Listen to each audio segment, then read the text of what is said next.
Yasmine Abdel-Fadel. Elle traite l'information avec rigueur et efficacité. Une approche fraîchement moderne de l'actualité. Après le PQ, en fait, l'ADQ, Québec solidaire, c'est maintenant le tour du Parti libéral du Québec de demander la création d'un poste de directeur parlementaire du budget. Ils ont déposé un projet de loi aujourd'hui à l'Assemblée nationale. On en parle avec celui qui a déposé le projet de loi, M. Monsef Déragi, député de Néligan pour le Parti libéral du Québec et leader parlementaire de l'opposition officielle. Bonjour, M. Déragi. Bonjour, Mme Abdel-Fadel. Comment ça se fait que le Parti libéral du Québec a fini par voir la lumière au bout du tunnel et finalement s'est rangé devant cette unanimité qu'il faille un directeur parlementaire du budget à Québec?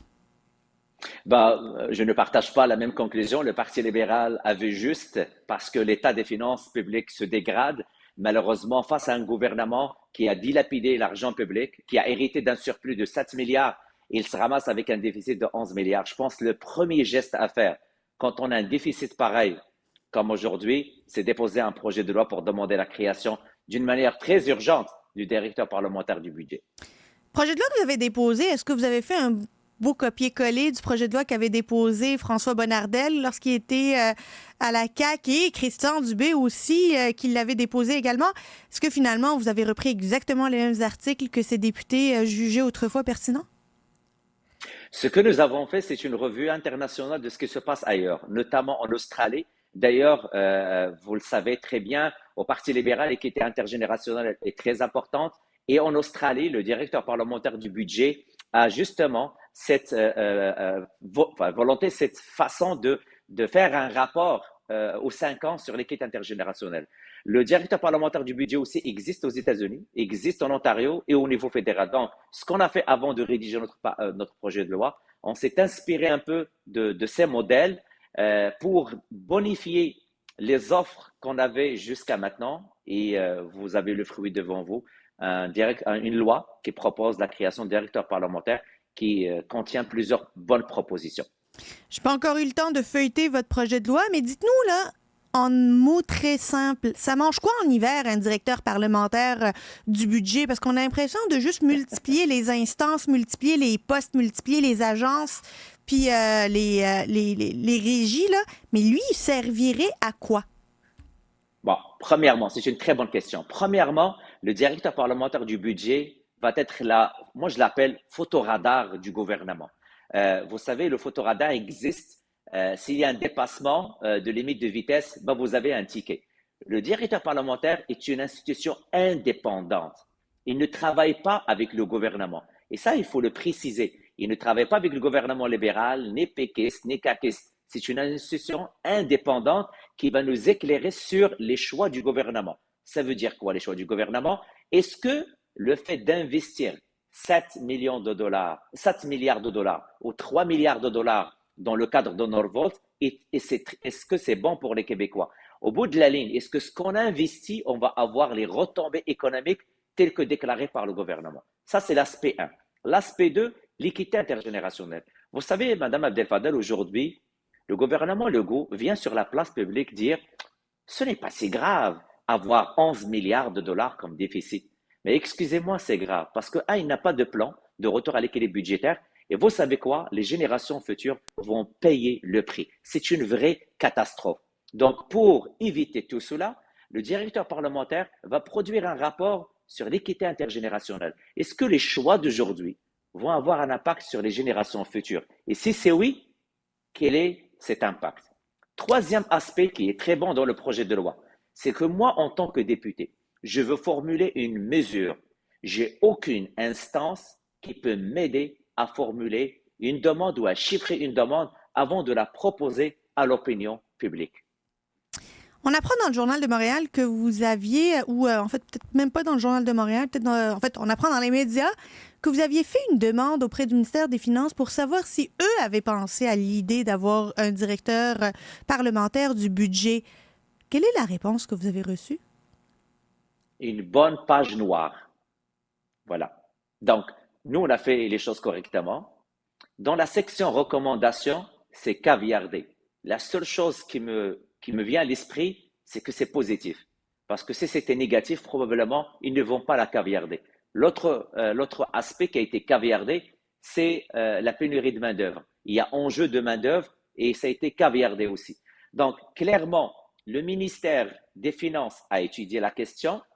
Je pense que l'avis est favorable. D'ailleurs, aujourd'hui, le leader du gouvernement, quand j'ai déposé le projet de loi, il s'est levé pour me dire que ça faisait partie de ma réforme parlementaire.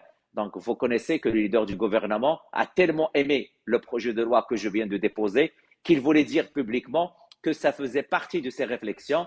Et c'est de là où moi je lui ai dit, pas de problème, parole, contre-parole, est-ce que vous pouvez inviter, nous donner une liste de groupes et qu'on commence à étudier ce projet de loi parce que je pense que les Québécois vont bénéficier d'avoir un directeur parlementaire indépendant qui va nous éclairer sur les futures dépenses du gouvernement, mais aussi les projections de revenus.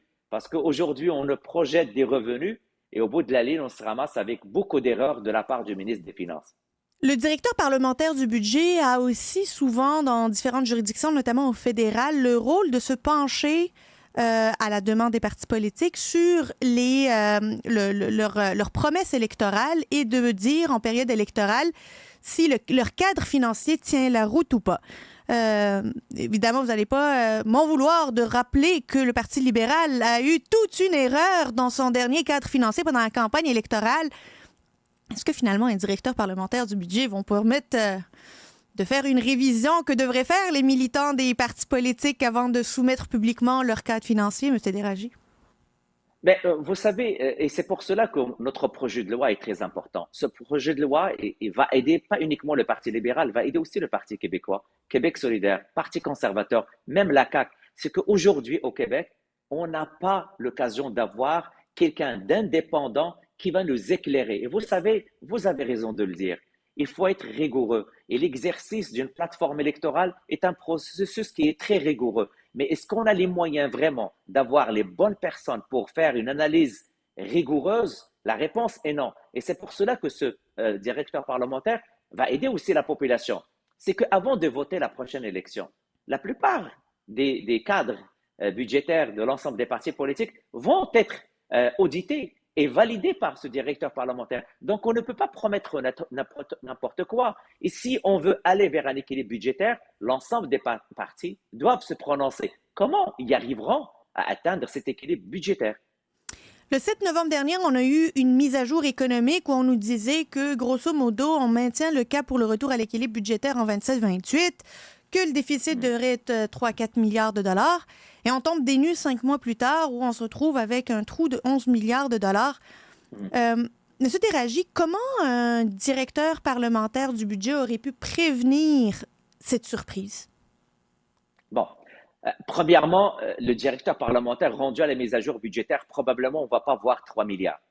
Il va agir en amont. L'erreur venait de là. Moi, j'étais là lors de la mise à jour économique au mois de novembre dernier. Nous avons reçu les documents. Et le ministre des Finances se vantait, d'ailleurs le même ministre des Finances, qui disait il n'y a pas longtemps, il n'y aura pas d'impact de l'inflation. Et l'inflation, ça ne va jamais dépasser 3%. Ce même ministre des Finances ne s'est trompé pas une fois, pas deux.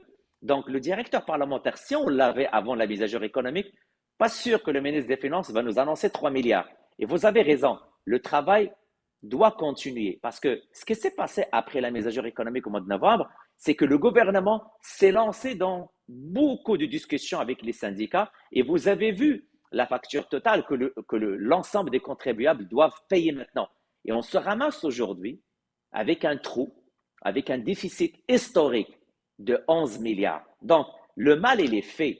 Ils ont perdu le contrôle des finances publiques. Nous, ce qu'on dit maintenant au Parti libéral, c'est assez. Ça ne prend une institution indépendante.